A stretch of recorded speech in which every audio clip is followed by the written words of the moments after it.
আসসালামু আলাইকুম প্রিয় দর্শক, কেমন আছেন সবাই? আশা করি সবাই ভালো আছেন গাইজ। আজকে আমরা চ্যালেঞ্জ করব, অনেক দিন পর এটা রান্না করা হয়েছে। আগে একবার কিন্তু চ্যালেঞ্জ করছিলাম অনেক আগে, তাই না? এটা কি আপনারা বলতে পারবেন কিনা জানি না। হ্যাঁ, অবশ্যই বলতে পারবেন যারা খাইছেন। এটা হলো বাসমতি চিকেন কারি। হ্যাঁ, বাসমতি চিকেন কারি কিভাবে রান্না করছেন একটু বলো তো দর্শকদের সাথে। এটা হচ্ছে আমরা মারুমাই সেক্টরতে গেলে আপনারা বুঝতে পারবেন, দেখতে পারবেন। আমাদের মারুমাই সেক্টরতে ঘুরে আসবেন, তাহলে মারুমাইসা একগুতে এই ভিডিওটা দেওয়া হবে। আজকে হয়তো ভিডিওটা করা হয়েছে, বানানো হয়েছে। 2-3 দিন পর পাবেন, 2 দিন পর পাওয়া যাবে আর কি। আজকে ভিডিও 2 দিন পর পাওয়া যাবে। ওকে, সো তারপর কেমনে কেমনে কি দিছো? এটা পেঁয়াজ কুলি দিছো? পেঁয়াজ কলি মানে এটা বাসমতির মূল রেসিপি হচ্ছে, মানে মূল জিনিসটা হচ্ছে পেঁয়াজ কলি, ধনেপাতা আর হচ্ছে কাঁচামরিচ। হ্যাঁ, এই তিনটা জিনিস মাস্ট দিতেই হবে। ওকে, সো আজকে যে হারবে তার জন্য থাকবে একটা কঠিন পানিশমেন্ট। তো রেডি অন টু বিসমিল্লাহির রহমানির রহিম। এই এখানে রাখি আপাতত। এগুলা খাইতে হবে, রাখবো, সমস্যা নেই। আপাতত না, এই যে মরিচ দুইটা খাইতে হবে, পেঁয়াজ খাইতে হবে। বিসমিল্লাহ, আমি এখানে রাখি, আমার প্লেটে রাখি। বিসমিল্লাহ বিসমিল্লাহ।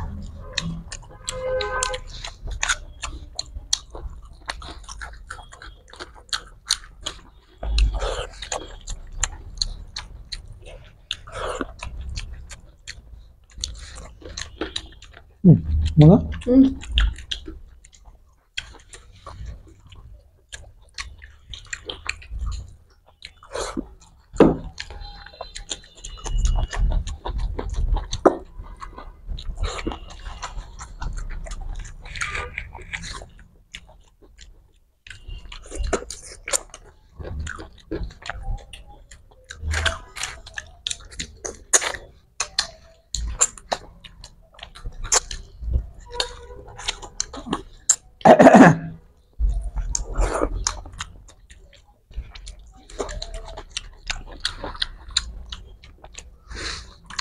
মরিচ পেঁয়াজ খাইতে হবে, এগুলো তো চ্যালেঞ্জ আছে।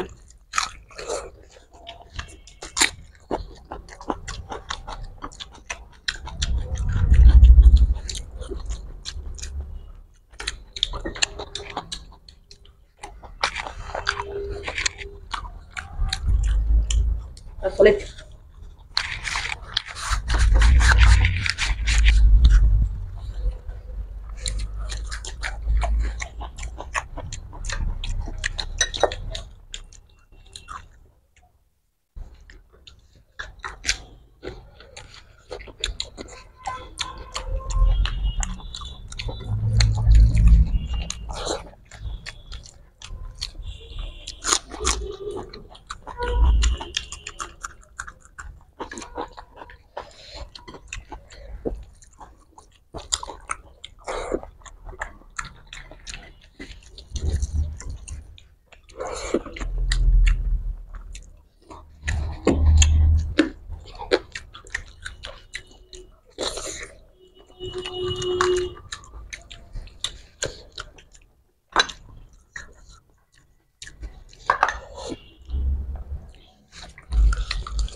লাগবে।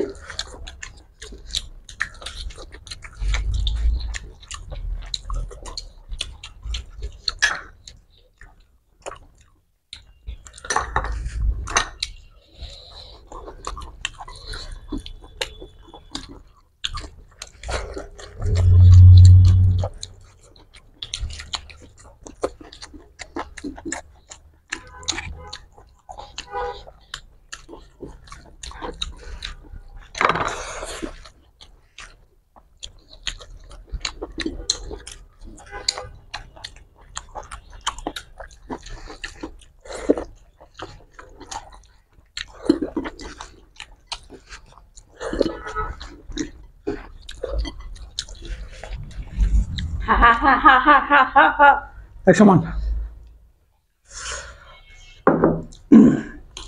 এক সমান। 100 মান। হ্যাঁ, মজা আসছে, অনেক মজা হয়েছে। মজার জিনিস যদি তাড়াতাড়ি তাড়াতাড়ি করে খাই, মজার কি এত বেশি নেওয়া যায়? এখন রিল্যাক্সে মাংস খাই। আমি এক পিস খাই, এটা কিন্তু এক্সট্রা হিসেবে রাখা হয়েছিল, হ্যাঁ হিসাবের বাইরে। 3 বাটি করে কিন্তু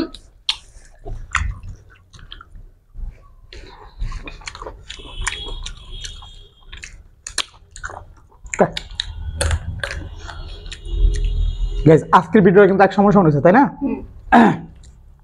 ওতে পানিশমেন্ট কেউ কারো দিতে পারবে না, এই তো। আর আজকের ভিডিওটা আপনাদের কাছে কেমন লাগছে অবশ্যই অবশ্যই অবশ্যই অবশ্যই কমেন্ট করে জানিয়ে দিবেন। আর আপনাদের কমেন্ট ইদানিং পড়া হয় না, কিন্তু ক্যামেরার সামনে পড়ি না, কিন্তু এমনিতে সরাসরি দেখি আমরা, তাই না? দেখি, সবসময় কমেন্ট করবেন ইনশাল্লাহ। আপনাদের প্রতি আমাদের ভালোবাসা সবসময় থাকবে। আর আপনারা যে আমাদেরকে ভালোবাসা দিচ্ছেন তার জন্য আমরা আপনাদের কাছে অনেক অনেক কৃতজ্ঞ। আর মাঝে মধ্যে গতকালকের ভিডিওতে অনেক ভালো ভালো কমেন্ট করছেন। সবার মধ্যে একজন কমেন্ট করছে একটা নেগেটিভ কমেন্ট, কে মানে বাজে একটা কথা লেখছে, মানে তোদেরকে এত খাইতে বলে কে, যে এত গিলিস কেন, মানে বাজে মানুষ বাজে কমেন্ট হ্যাঁ, করবে। মানে এত ভালোর মধ্যে একটা খারাপ কমেন্ট আসছে। যে খারাপ কমেন্ট করছে এর মানে মর্মার সাথে অনেক খারাপ। আমার মনে হয় কি, ভালো মন্দ খাওয়াটা ওর সহ্য হচ্ছে না।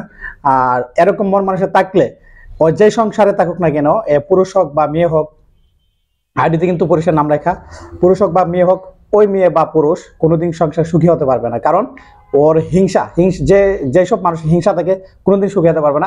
আপনার যদি হিংসা থাকে, আপনার আশেপাশে মানুষরা যদি আপনার ভালো মন্দ বা ভালো চলে, আপনার হিংসা হবে, আপনার জ্বলবে। তো এত ভালোর মধ্যে সবাই ভালো ভালো কমেন্ট করছে, এর মধ্যে একজন এগুলো মন মানুষরা খারাপ, হ্যাঁ প্রমাণ হইলো আর কি। সো আশা করি এরকম মন মানুষটা রাখবেন না, মনটা একদম ক্লিয়ার রাখতে হবে। আপনার কমেন্ট করার দরকার ছিল ভাই, ঠিক আছে, হ্যাঁ স্বাস্থ্যের দিকে খেয়াল রাখতে হবে, একটু কম খাওয়াই ভালো। এটা হলো ভালো মানুষের ভালো কমেন্ট। আমার কথা হচ্ছে যে ভিডিও ভালো না লাগলে দেখবে না, বাজে কমেন্ট করে। ওকে, দেখা হচ্ছে আগামী সুন্দর একটা ভিডিওতে। সবাই ভালো থাকবেন, সুস্থ থাকবেন, আল্লাহ হাফেজ। আর আজকের ব্যাগমতি চিকেনটা অনেক অনেক মজা লাগছে। সো আজকে চাইছিলাম বড় প্লেটে একসাথে নিয়ে নিই। সো ভিন্ন ভিন্ন করে, আমি মাংসের পরিমাণ কিন্তু বেশি নিয়েছি, এই জন্য ভিন্ন ভিন্ন করে নিয়েছি। এই যে এতটুক যদি প্লেটে নিয়ে নিতাম তাহলে এতটুকু মাংস কিন্তু ভাত টাত দিয়ে মাখানোটা থাকতো, খারাপ হইতো। সো ওকে, দেখা হচ্ছে আগামী ভিডিওতে। সবাই ভালো থাকবেন, সুস্থ থাকবেন, আল্লাহ হাফেজ।